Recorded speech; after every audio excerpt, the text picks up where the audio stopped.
দিকে হাঁটতে থাকবে। কিন্তু ওই যে জান্নাতের দরজা দেখা যায়, হঠাৎ উটটার পায়ে কে যেন ব্রেক করে দিল, উটটার সামনের দিকে যায় না। ফেরেশতা বলে আল্লাহ, উটটা ব্রেক হয়ে গেল, উটটা যার সামনে যায় না, এখন করব কি?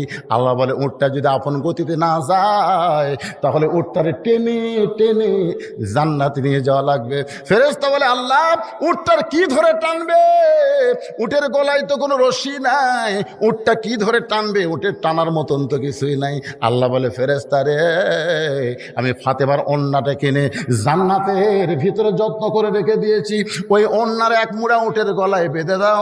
ফেরেশতারা ওন্নাটা এনে উটের গলায় যখন বেঁধে দিবে, ওন্নার একটা অংশ যখন নিজের দিকে ঝুলতে থাকবে, ফেরেশতা বলে আল্লাহ, এখন উটটারে কে টেনে টেনে জান্নাতে নিয়ে যাবে?